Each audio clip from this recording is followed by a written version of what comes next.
Don't lie to the cat is the name of this Dharma talk, which is basically about the 5 precepts. So the first precept, support all living creatures and refrain from killing or harming. So where does that leave us if termites invade our house? Or maybe we're vegetarians and, we feed our cat meat. And cats have to eat meat, dogs have to eat meat. It's vital to their health to eat meat. So, we can get by as vegetarians. There's a lot of times where with precepts, we have to question, are we going to make an exception here? I found a termite at my house, so that was on my mind. And and how about this guy? How about the murder hornet? Now, here's a guy where, you just got to wonder, considering they can kill 40 bees a minute and they actively attack beehives, which we need to pollinate our crops and things of this nature. What kind of stance do we take, when confronted with something like that? So, sometimes keeping the precepts can give us some tough choices. I think this little guy here is, one where I would say that's a pretty tough choice. So, and by the way, anybody that wants to unmute themselves and, comment here and there on their thoughts as I go through this, feel free. By the way, the picture on the left, yeah, he's not biting that guy because that particular murder hornet is dead. These are very, very dangerous bugs. So, and they have now found them apparently in the state of Washington, here in the US. They cause really terrible damage to people and bees and potentially crops. So on to our next slide. Anybody have any thoughts on that? I mean, yeah, what do you do when termites invade your house, right? It's a tough one. Well, what can you do? Sometimes if you're going to make the decision to live in a wood framed house, the termites have to go. Yep. My suggestion on that is catch it early before they have too big of a nest, when there's not so many of them, and kill them quickly in a humane way. And as far as that murder hornet, I'm sorry, but he's got to go. You see the size of that thing?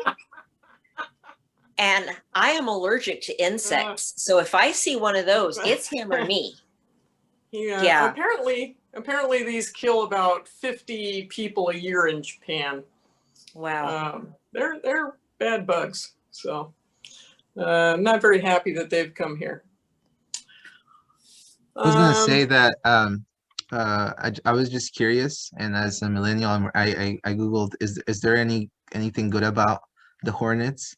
And I think the problem is that they came to the US, and that's, it's like they're not from here, so that's what's making it, introducing a different species in a different environment sometimes makes it not good for the species who are already living in that environment. But but in Japan, sometimes it says that they remove pests such as harmful caterpillars from crops, and that they also contain nutrients that are used in Japanese food and liquor.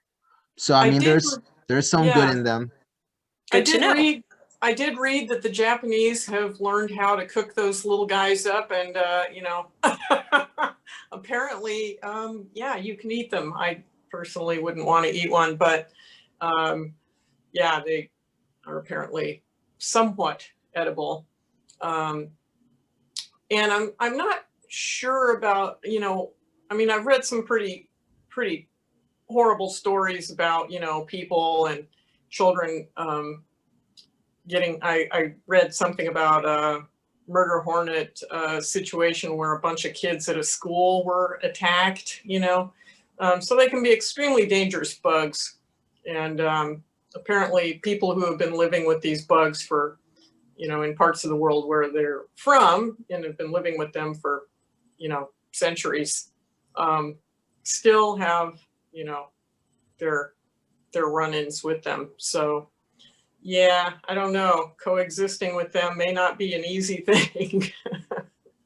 But karma is generated through your intention, right? So right. So, you know, if it's something that's for the greater good, that maybe it'll save more people than you know, would be saved if you didn't eliminate a pest, or you know, I mean, your home shelters you and your family, and I think that's a greater good. Yeah. And also, you know, I mean, I'm not ready to be a bodhisattva that allows myself to be stung by or bitten by a venomous insect because I don't want to kill it. I would rather die. I'm not at that place yet. Yeah. You know? Yeah. I want to jump in on this too. Karma is created both by our intentions and our actions, which is why I say, you know, do it when there's still fewer of them and do it in a humane way. Yeah. And we don't have to, we can be bodhisattvas and still not allow an insect to kill us, especially if we're in a position where we still have something to contribute to the world. Then we may be of more value than a particular insect. The caution here is when we say the greater good, and I agree with Scott, what he's got on the greater good, but we may want to have someone else validate what we're thinking before we go ahead, because that can be a slippery slope where we start thinking, well, my house is more important than these termites. And then what else might we decide is more important than a sentient life? So we just need to think about it and be very clear. That's the point I wanted to make. Okay, well, I flicked to the second precept a little quick there, which you probably can see now. Don't take what isn't given. And so my little joke here, unless it's worth less than $10 in the state of California, in which case, you know, they simply write you a ticket for it. And for those of you that are not in California, it's now, I don't even know if you would call it a misdemeanor in California to shoplift. It's like you can shoplift under $10 and it's it's not even, you won't go to jail. They'll just write you a ticket. And so, but it may just be a ticket, but it's still breaking a precept. Theft is still theft. So, you know, what other kinds of taking what is not given, you know, have we got here? Let's take a look. Okay, so idle chit chat at work or surfing the web, you know, on company time. Those are other, you know, forms of theft in a way. You know, you're being paid to do a job at work, and, you know, if you're not doing that job and, you know, you're goofing off, that's kind of a form of theft, isn't it?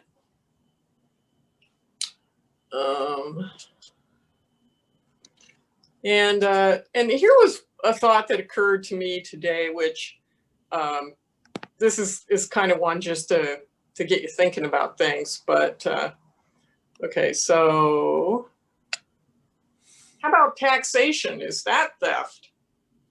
Do you pay because you want to?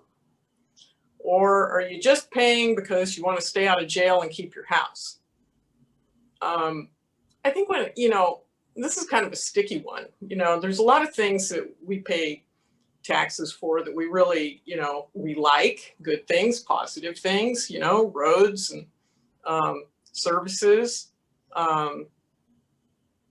And then, there's other things that our tax dollars go to that we don't like so much, like, guns and bombs and, things of that nature.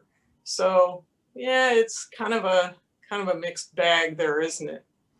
But that's a tough one. It's a law, so I think that's a little bit different.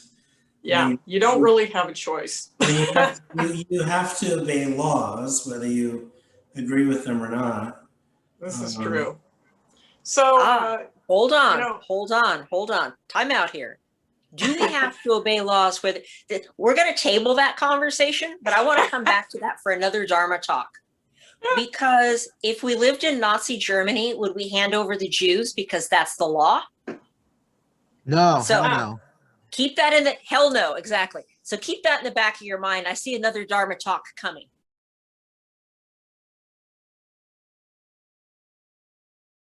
Well, that leads me to think about, when we start talking about the Eightfold Noble Path and, things like right livelihood. So is being an IRS agent right livelihood? One has to wonder. It's a good question. I would say it depends on the agent. Yeah. Depends on the agent. When my brother years ago underpaid his taxes, and so the Internal Revenue Service or the IRS came knocking, and it turned out to be an honest mistake on his part. They didn't charge him any of the fees or the interest that they could have because the agent was a good person and said, oh, this was just an honest mistake on your part. Just pay what you owe and don't worry about the rest. We'll waive it. So yeah, there's room for bodhisattvas in the IRS. I mean, we could also make a case that there is room for bodhisattvas even in the military, right? Where it's, I mean, not just the U.S. military, but any military in the world, where there is people who tend to the wounded, right? Yes, medical service, medical corps, medical service corps, chaplains. Yes. Yeah. Yeah, having not been in the military, I can't really answer this, but I think that there are people, who join the military, but aren't there people that, kind of make it clear, look, I'd like to be in the military, but I'm not willing to kill people, or be involved in something that will kill people? No, they can't join. Conscientious objectors may get drafted, but the military requires people to be willing to kill, push come to shove. Huh. Now, if somebody's shooting at me, I could probably shoot back, but I'd rather not find out, rather not put myself in that situation. Well, I have a little experience with that. I was desperate to finish up my college. This is a long time ago, and I never agreed with the military. Didn't come with from a military family, but I was desperate, and I went to a recruiter and I said, "Can you get me a job where I'm helping people and not hurting people? And if you can, then I'll join." This was in 1985, and he said, "Well, I can get you to be a firefighter." So I ended up being a firefighter in the Air Force for 4.5 years, where my whole training and job was, life-saving, firefighting. And I never did anything to harm people. We didn't even train doing things like that. So, wow, that's very cool that, that they allowed you to do that. Well, I think back then I was able to pre-select a job. I don't know if you can do that anymore. But I was able to. Yeah. That's wonderful. I'm really glad to hear that. I know that in wartime, all bets are off. And I know that as an Army brat. My father was in the Medical Service Corps, which means they move around the medical supplies that the medics use. And my father did end up in combat multiple times in war and got the Purple Heart. So You know, it was you're being shot at, you shoot back, you return fire. But in peacetime, I think it's maybe easier to do something like that. But I'm really glad to know that, Scott. I did not know that you could pre-select like that. Yeah, at the time, and luckily we weren't in a war. When I got out, it was right before the Gulf War. So, and of course, we've been in war ever since. Yeah. So I think I may have hit the last peacetime that there ever was. Yeah. Okay, let's see what we got up next here. Not objectifying others, which this precept is often, seen as sexual misconduct, but, it can go, much, much beyond that. I think objectifying people, sexually inappropriate behavior, favoritism towards, people, maybe you're a manager at work, and things like that. Sexism, we often see, racism. So these are things, labeling of people. As human beings, we label everything. It's what we do, but we need to be mindful of treating people right, basically. And this topic kind of came to mind a lot this week. I I was dealing with some fairly misogynistic kind of stuff going on at work, and some comments that I thought were really out of line, and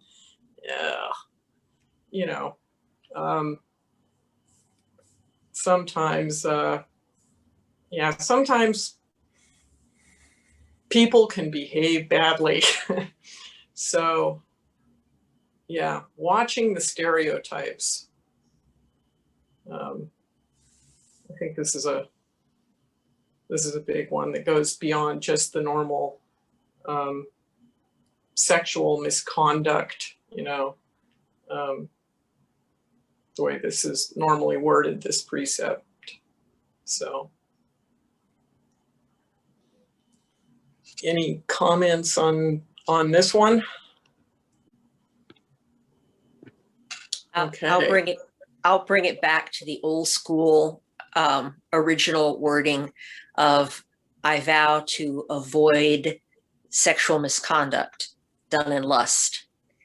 And then the question becomes, what is sexual misconduct? And we could look at your list here. Well, what is favoritism? What is racism? Oh, I was just making a joke. That wasn't sexism, So we really need to look closely at these things. But the basic benchmark in terms of avoiding sexual misconduct is don't break your vows. Don't encourage anybody else to break their vows. Yeah. So that's like the bottom line level. And hopefully we hold ourselves to an even higher standard. Yeah.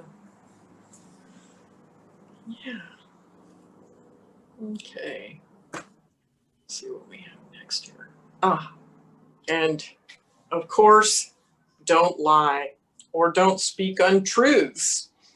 Not even to the cat. And how could you anyways? I mean, really, look at that face. Could you lie to that little face? Wouldn't that be, So this little face here is my cat, Allie. And he was kind of the catalyst to my thinking about this subject for my Dharma talk. As the other day, I was about to sit on the front porch and, work on this. And if I let the cat out on the front porch, my cats are, they're indoor, they're house cats. They're not allowed to roam around the neighborhood. And they do have a fairly sizable fenced-in cat yard that they can't get out of. I've gone to great lengths to fence it so that they can't escape. But however, my front porch is an area where the cat can escape. And I've thought about ways I could, you know, fix it so I could have the cat on the front porch with me and he couldn't escape. And so anyway, you know, he was particularly clingy this day, and you know, he jumped on my shoulder like he so often does. And, you know, I could tell he wanted to hang out with mommy. So I said, okay, you know, Allie, I'll bring you out on the porch with me. And then I got to thinking about all the things I had to do, you know. I had this list of stuff I had to get done. And I was thinking, you know, I probably don't have time to, you know, fiddle around with screening in the front porch today. But then I thought, you know, no, I told the cat I would do it. I'm not going to go back on my word, not even to the cat. So I put up a little, you know, fencing on the front porch. Didn't take me too long to do, and brought him out and we hung out, and he helped me write this Dharma talk. So there he is. Could you lie to someone to save their life or someone else's life? I mean, what about the family that sheltered Anne Frank? Obviously, they had to lie to the Nazis, saying there's nobody here. Was that Yes. okay? Or would it have been following the precept for them to say, oh yeah, they're upstairs? Right. Absolutely. You know, precepts, the premise of the precepts is right intention.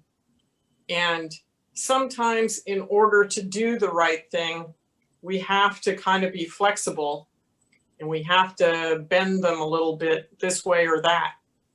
And so, you know, the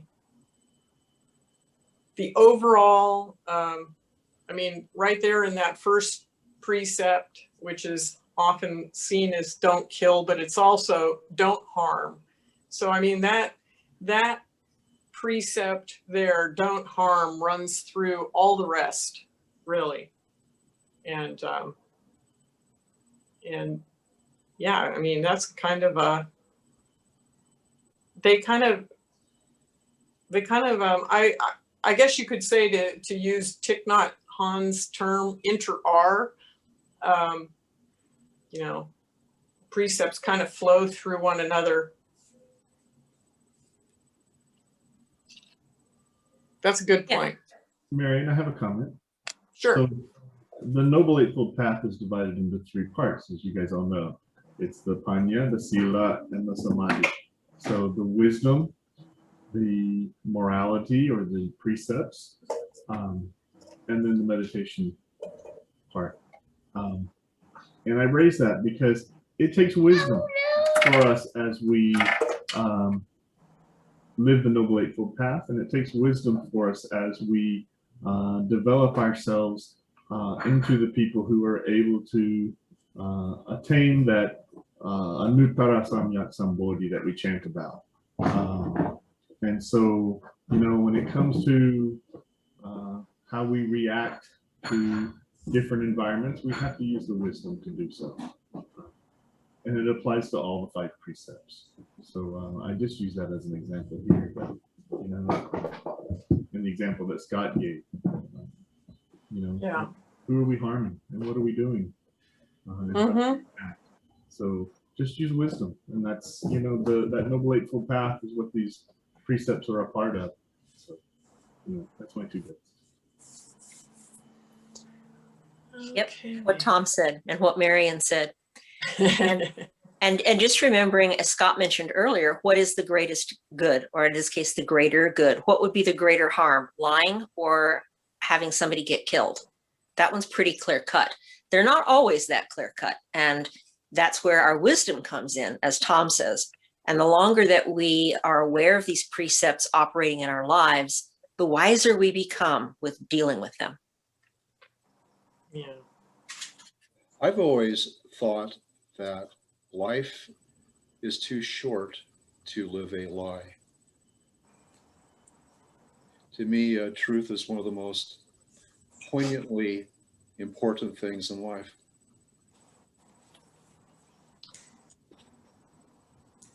As long as you don't harm anyone. Beautiful, Larry.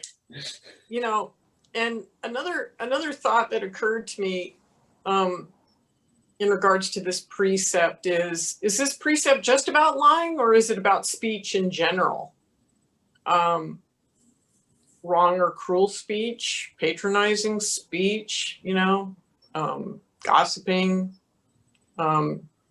vagueness. You know, oftentimes vagueness can be kind of a lie, depending on how you use it, or omission. Procrastination is sometimes kind of a, you know,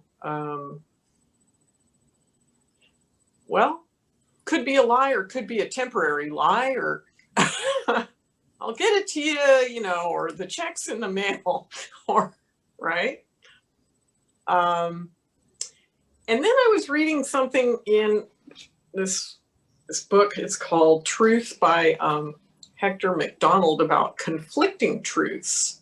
And this was kind of interesting, how people will use two statements that are totally true, you know, to kind of manipulate behavior or somebody's decision to their own end. So like an example of conflicting truths might be something like, say you say, the internet makes the world's knowledge widely available.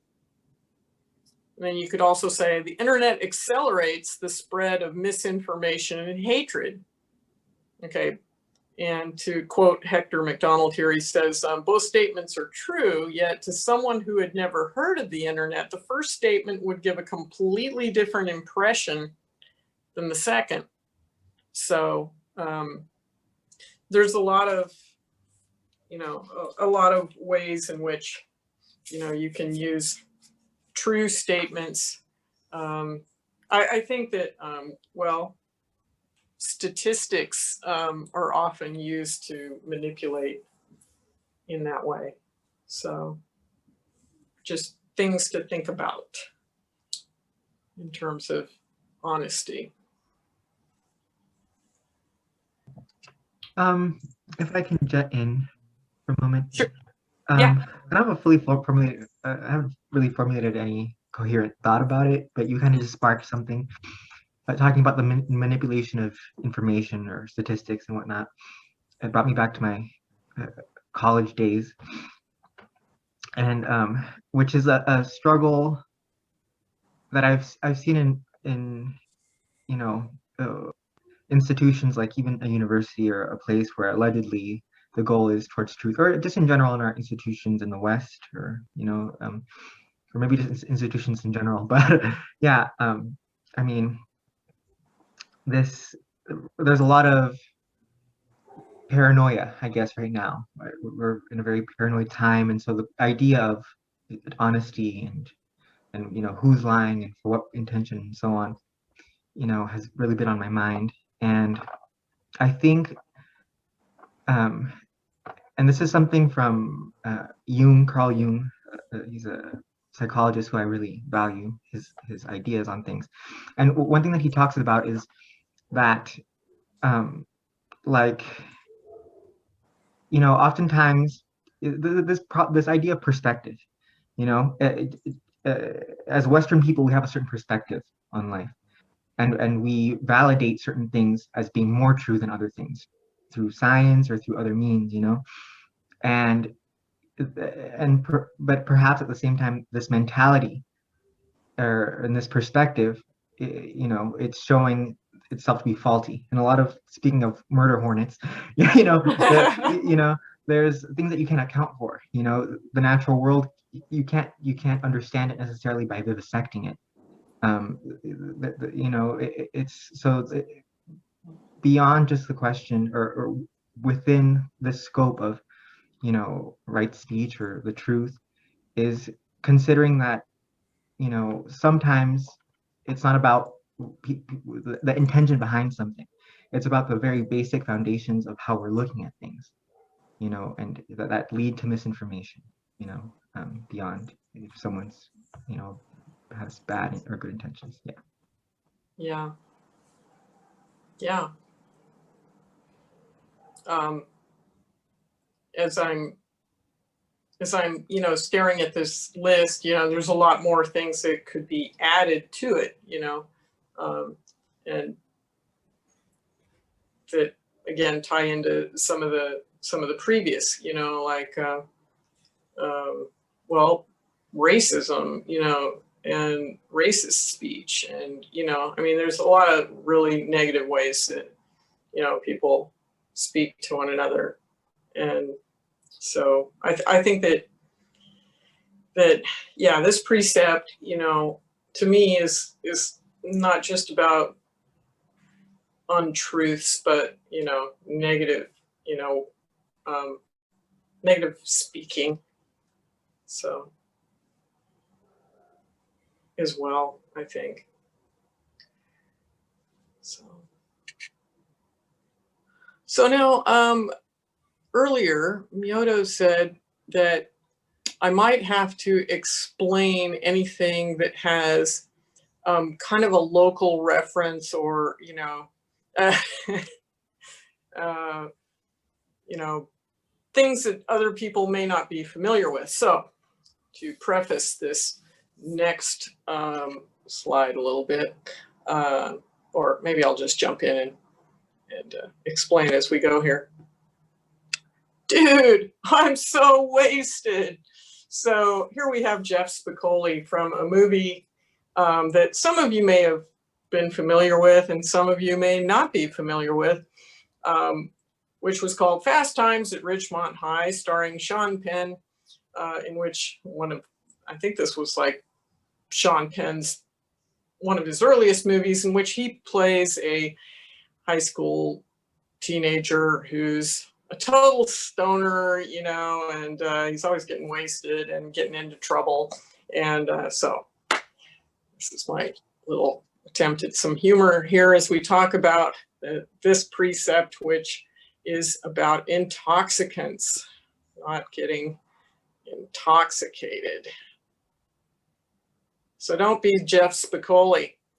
But wait, there's much more. There's a lot of things that we, you know, binge on. So, you know, we could talk about other things that people binge on. I mean, what do you binge on? TV, of course, is a big one. But I think the precept is about things that we binge on, you know, that have a negative impact on ourselves or other people. You know, like if you're staring at your cell phone all the time and you're ignoring your family, or, you know, things of that nature. I mean, anybody got any they want to throw out there?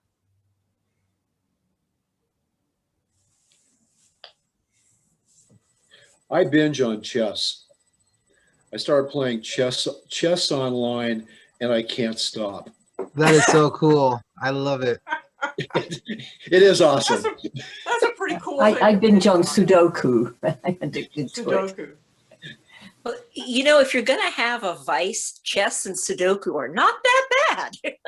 I binge on video games, specifically one called FIFA, which is soccer. Ah. And the other problem with binging is that when we're doing it, we're zoning out. We're not paying attention. I can binge watch TV from time to time, and I can binge on some of my computer games from time to time. But when and a certain amount of playing these things and doing these things, everything we've talked about here in moderation, no problem. Even drinking, no problem. The precept is not don't drink, it's don't get drunk. So that's the thing to keep in mind. You know, we talk about mindfulness and paying attention in Buddhism. And if we are wasted or zoned out in front of the TV or the video or the chessboard, we're not paying attention. So how about like, revenge fantasies? Now, My there's a favorite. delicious-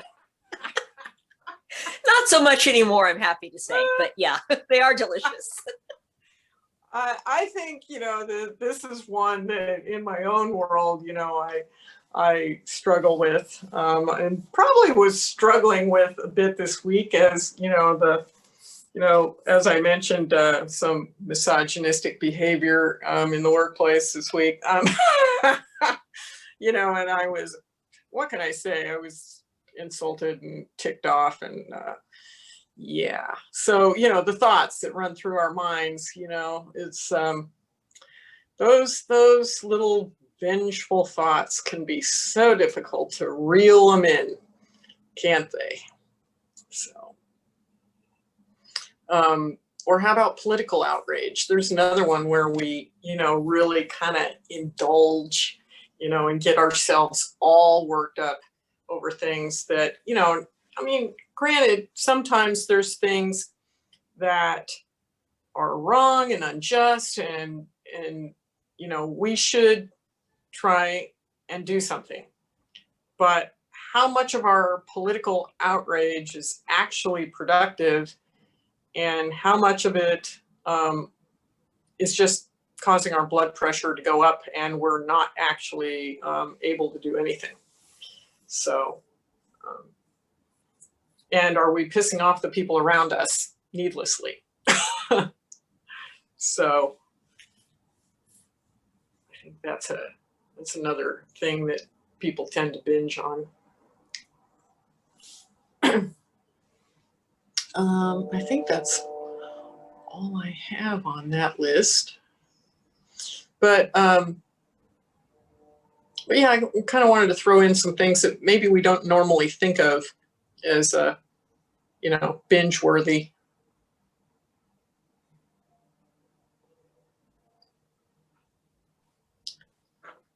Let's meditate.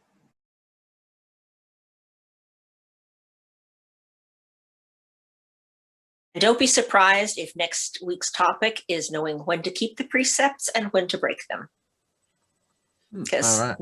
Marian has whetted my appetite for more precepts dialogue. Wow. So. All right. All right, everybody. Nice seeing Thank everyone. you, everyone. Wonderful to see Night, you all. everybody. Thank you. Good night. Good Have a night. good night. Bye. Good night, everyone. Or whatever time it is where you are. Bye-bye.